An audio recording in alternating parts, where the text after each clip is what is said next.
Minato Namikaze was the fourth Hokage, and back during the time of the original series, he was hyped up to be the strongest Hokage, with the third Hokage taking on the Edo Tensei, Hashirama, and Tobirama with confidence, yet nearly peeing himself at the sight of the fourth Hokage's casket. Minato's character would see some development thereafter that reversed that characterization to the point that he was perhaps the weakest of all the Kage, save maybe Kakashi. Minato was still an impressive warrior though, and it was that impressiveness that made him worthy of the title of Hokage. But what may surprise some fans is the fact that he actually just barely became Hokage at all. Minato was not the only person that was considered to become Hokage, and another was in the running. That person was the chief of the Uchiha Clan at the time, Fugaku Uchiha. The Uchiha had felt that they were not being fairly represented by the government and so proposed to make Fugaku the next Hokage, so that they might have a little time in the sun. The Uchiha felt that there was a bias against them in the government, and to a point they were right. Many of the older elders who had been around during the founding of the village knew Madara and the long history of feuding between the Uchiha and Senju clans, and Danzo was one of them. Danzo not only saw the Uchiha as a threat, but something to be exploited, used, and thrown away on a whim. In fact, Danzo could be credited as one of the great antagonists of Naruto, as without his influence, Itachi would have never had to destroy the Uchiha clan, and Sasuke would have never been overtaken with grief. But I'm getting way ahead of myself. The point is, Fugaku Uchiha nearly became the fourth Hokage, but was eventually beaten by Minato. This actually started the spiral towards revolution within the Uchiha, as they believed it was bias that kept Fugaku from the seat.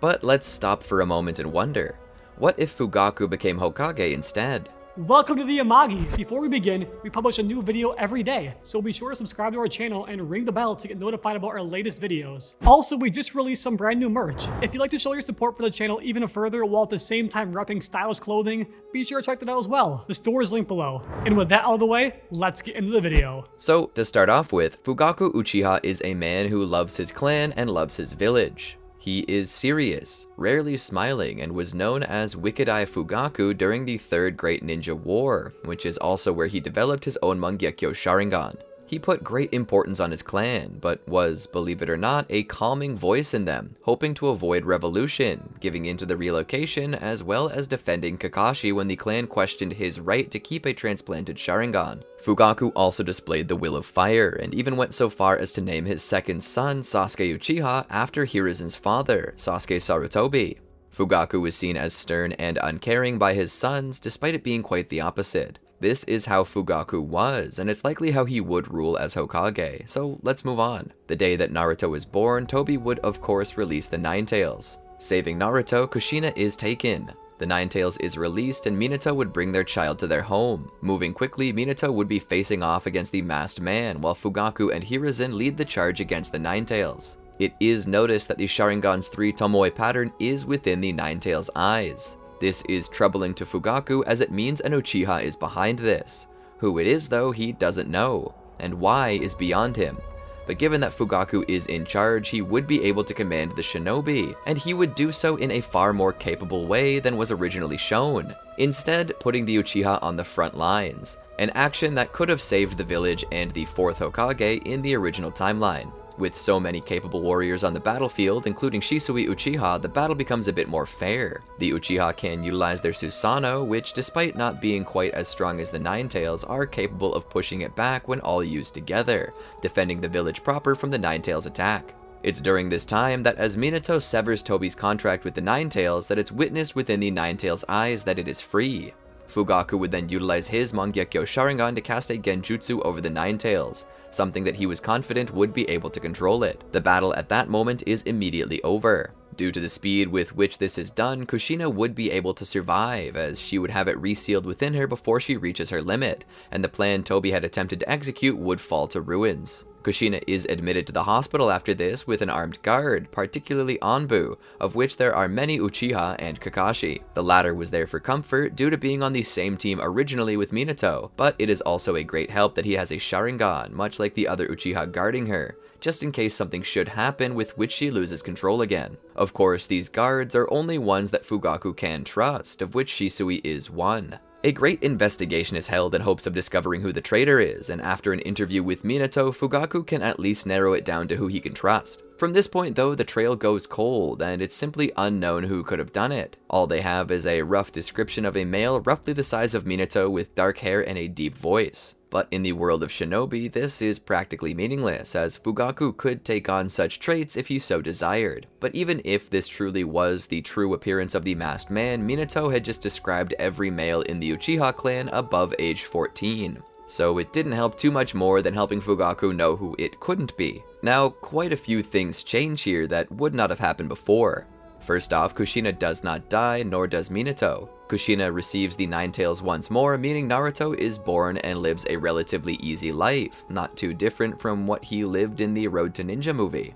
Minato isn't the Hokage, so his time is not spent elsewhere, and anytime he's not on mission, he's at home with his wife and son. Danzo is kept on a very tight leash, meaning that while he may be able to get a hold of some Sharingan to embed in his arm, he doesn't get quite as many due to the suspicious nature Fugaku has with him. Shisui never loses his eyes, meaning he gets to remain alive and serves the Hokage as his right-hand man, continuing to hang around with Itachi and even to a point Sasuke. He becomes an older brother to both and helps them slowly achieve their full potential. Sasuke ends up working twice as hard to become recognized by his father, despite his father rarely being impressed with anything they do, having a high standard for both of his children. Due to Fugaku's no-nonsense nature as Hokage, when he realizes Orochimaru's treachery, Fugaku has no qualms in killing him, which he achieves through a well-planned strike that involved himself and Minato. In the academy, Naruto seems to struggle a bit, being incapable of keeping up with the average. However, he has parents now, so as soon as they learn he's struggling to keep up, they take the time to help him. Kushina is in charge of helping him with the mental side of it, specifically the paper tests, history, and hand sign recognition.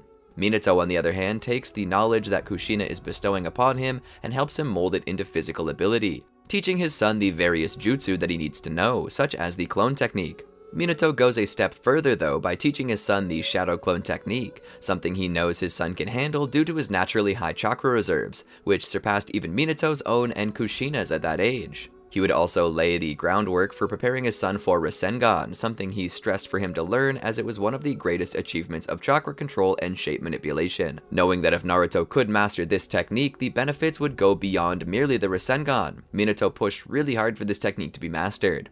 Upon entering the academy, there would be many new shinobi joining, more than before. Why? Well, because the Uchiha clan are now not all dead. So there would be a lot of Uchiha around with which Sasuke could bond with. He's happier, slightly shy at the prospect of so many people giving him attention, which more people do. The girls find his sweet, kind, and shy nature something to swoon for, and for those who aren't attracted to him, they still want to get close to him as he is the Hokage's son. So to say that Sasuke is the most popular kid in the village is an understatement, his popularity coming only second to Itachi's, in which he is older, more experienced, and has the same personality as Sasuke, save for being a little bit more humble. Itachi though, despite getting eyed by as many girls as there are in the village, has his eyes set on only one, a young Uchiha about his age, Izumi. The two have a relationship that blossoms, with her and Itachi deciding to marry as soon as they both hit 18. Mikoto and Fugaku approve, with Mikoto spending as much time as possible with her and bonding with her soon-to-be daughter-in-law. Shisui approves and considers Itachi to be a lucky man. Through the academy, Naruto has eyes for Sakura, but as always, she has eyes for Sasuke. Sasuke is not in the market yet though, still far too shy to consider a serious relationship with a girl, but he is willing to start as friends with many of them, and ends up the rival of Naruto, with both of the kids' parents having been candidates to become Hokage, with Naruto claiming that he will surpass Sasuke. Sasuke welcomes the challenge. Eventually, they pass their tests and end up getting under Kakashi, along with Sakura Haruno. The three begin to become friends quickly, with Naruto's joker nature being enough to make the team laugh, though his constant approaching of Sakura leaves her a bit uncomfortable with him, despite the fact that she trusts him with her life. Kakashi knows that he can't just turn down the Hokage's son as his student, despite the fact that he claims that he will if he doesn't pass a test. They attempt to get the bells from Kakashi, and they mostly fail, but the moral of the test was to work together as a team. Kakashi explains the concept of teamwork to them, informing them that it's always good to follow orders, but if it comes down to following orders or saving your teammate, you always choose your teammate. This was the Nindo passed down to Kakashi from his father, Sakumo. Due to backlash from this Nindo, Sakumo killed himself to regain honor for his family name, a practice that was often seen in archaic Japan. The concept of harakiri and seppuku, in which ritualistic suicide would regain honor for your family name. And while I know Sakuma was depressed, I sort of feel that his suicide was meant to be a gift for Kakashi, a way of repairing the damage done to their name. Regardless of that, the event scarred Kakashi for life and scared him away from his father's Nindo for a time, until he got to see the truth literally through Obito Uchiha's eye. It was this Nindo that he wished to pass down to Sasuke, the Hokage's son, and to Naruto, the son of Kakashi's mentor. After this, Fugaku would receive the order from Tazuna to help him with the Land of Waves. As he looks it over, he realizes that it's on the higher ends of Genin requests, and so the first thing he does is give it to Team 7 to test their abilities. He wants them to gain as much experience as possible to help Sasuke become a worthy candidate. You see, Fugaku at this time is training both of his sons up, one to become head of the clan and the other to become Hokage. Since there are two jobs, and he knows from experience that he's going to work twice as hard to keep both the village and his own clan up,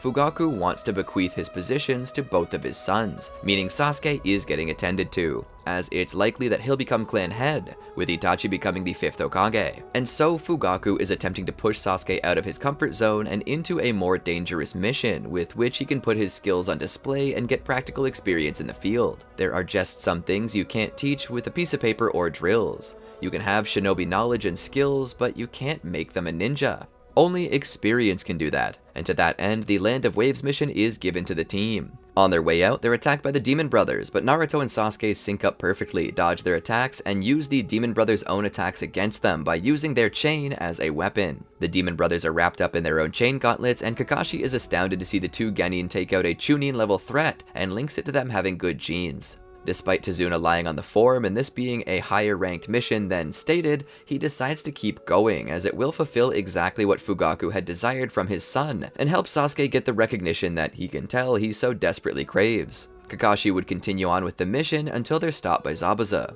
Like always, he gets locked in the water prison, but Naruto and Sasuke are more than armed for this sort of confrontation. You need to understand that both Naruto and Sasuke are far ahead of what they normally would have been, meaning that anything their weaker main timeline counterparts could have done, this group does even better, based solely upon the fact that they are smarter, stronger, and more skilled. This means that they would easily be able to get Kakashi free of that water prison due to their ingenious plan. Zabuza, seeing that the tide has turned against him, decides it's time to flee. To that end, Haku strikes him with Senbon to mimic a death-like state. Kakashi is weakened from battle and must rest, and he does so at Tazuna's house. While there, he would train his team. Something he wishes to focus on is chakra control. However, Naruto and Sasuke display great feats of control and state that it was something that their fathers both wanted them to focus on, telling them that it was one of the greatest abilities that a shinobi could learn, meaning that if they mastered it, their stamina and abilities would skyrocket and allow them to fight for longer and do more strenuous feats without expending quite as much power. Kakashi highly respects this and realizes that everything he was about to teach them they seemingly already know. Due to this, he begins to have them spar against each other. Out of the three, Sakura is the weakest, although her chakra control still beats out Naruto and Sasuke's by a bit. She's also smarter than they are, meaning that she can come up with strategies that could beat the two, but she doesn't have the capabilities to make them happen. When it comes to Naruto and Sasuke, Sasuke beats out Naruto in a general sense. Sasuke has greater skills, better perception thanks to the Sharingan, and is smarter. However, Naruto isn't entirely outclassed and can keep up with Sasuke. On top of that, his chakra reserves are far larger than Sasuke's, and he can maintain far more shadow clones than Sasuke can, meaning that he can outnumber Sasuke quite a bit, which actually leads to Naruto being capable of beating him on most occasions. Naruto also has greater stamina due to proper chakra control on top of his already vast reserves of chakra, meaning Naruto could easily fight for about 12 hours before collapsing of exhaustion. Something that Sasuke can't even come close to comparing to, meaning that if Sasuke will beat Naruto, it needs to be a quick battle in which he deals the final blow before Naruto can do anything big. 7 times out of 10, Naruto beats Sasuke. It's due to this that Sasuke decides that he should go straight for exercises that increase his chakra reserves, and that is what he begins to focus on. Once he gets his reserves up to the same level as Naruto, he's certain that he can beat him 10 times out of 10. On the bridge, Team 7 waits and watches as the bridge workers attempt to finish construction. However, all is not well as Zabuza and Haku appear and attempt to stop the building of the bridge. However, they're faced with Kakashi and his Genin. Sakura continues to defend Tazuna while Sasuke and Naruto focus on their fight with Haku. Haku attempts to utilize the demonic mirroring ice crystals on Naruto and Sasuke. However, Naruto uses his father's flying Raijin technique to easily get them out of the bind. Haku is fast as he continues to attempt to attack them, but through the flying Raijin and Sasuke's Sharingan, which can see light speed threats, they're capable of reacting and dodging Haku's power.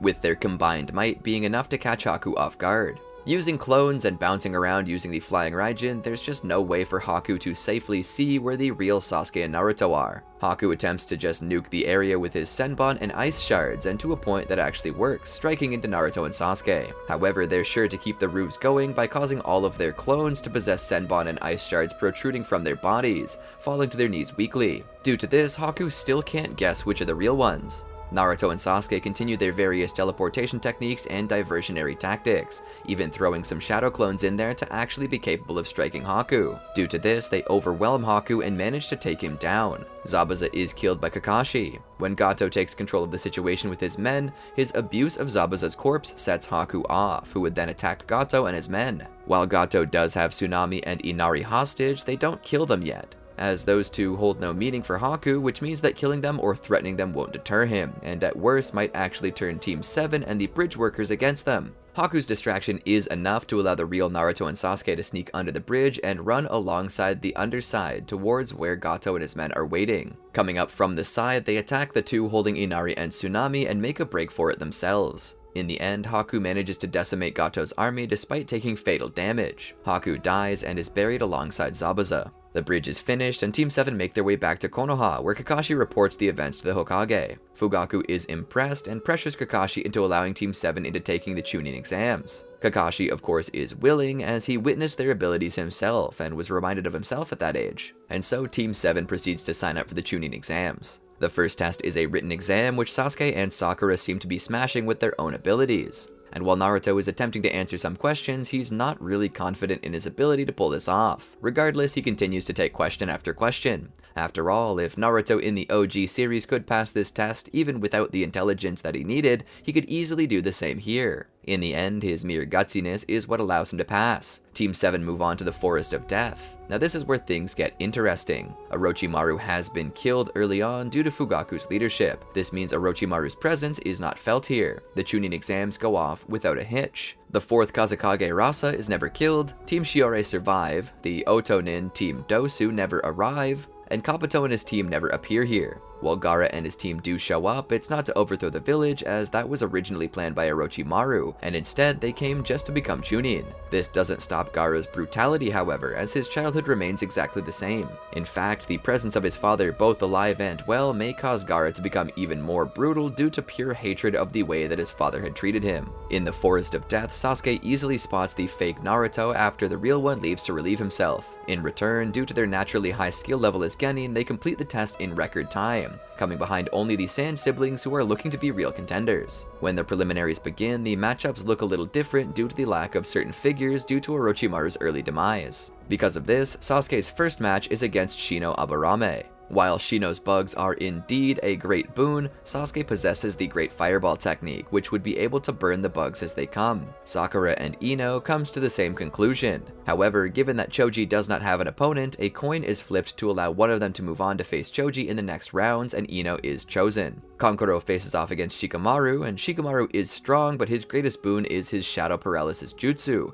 which could be countered by the fact that Kankuro is a puppeteer and can attack with multiple other bodies with nothing other than chakra threads. Kankuro further possesses a poison which can paralyze Shikamaru, resulting in his loss. Tenten loses to Temari, Naruto beats Kiba, and Gaara ruins Rock Lee's whole career. After this, a month is given for training and rest. During that month off, Jiraiya comes to Konoha to visit Minato and discuss everything that he's been up to. For the first time, Naruto is introduced to his godfather, and Minato explains that Naruto is in the chunin exams. Jiraiya is impressed, stating that he has all the same qualities that Minato possessed. Naruto is then asked if he'd like to do some training with Jiraiya and Minato, and Naruto takes them up on it. Together they teach Naruto. He manages to complete the Rasengan, but on top of that, Minato and Jiraiya decide it's best that he take the first steps into Sage Mode. They begin to train him in achieving Sage Mode, which is a little bit troublesome as he has trouble balancing. But given his ability, chakra reserves, and speed of learning, Naruto manages to get a good grasp on it in about 2 weeks, leaving him little over a week and a half for him to train for other things. So they begin to teach him how to summon toads. He has a hard time at first, but with the help of Sage Energy and the teaching of both his father and godfather, Naruto manages to summon even Gamabunta and impress him through battle. Meanwhile, Sasuke's been training with Itachi and Shisui, as well as Kakashi, learning the Chidori and various other skills from his brothers. Once sufficient time has passed, the chunin exams resume and the finals are held for the exhibition matches. The first battle is against Neji and Naruto. Naruto is informed of the gentle fist technique and how dangerous it is, as well as the abilities of the Byakugan.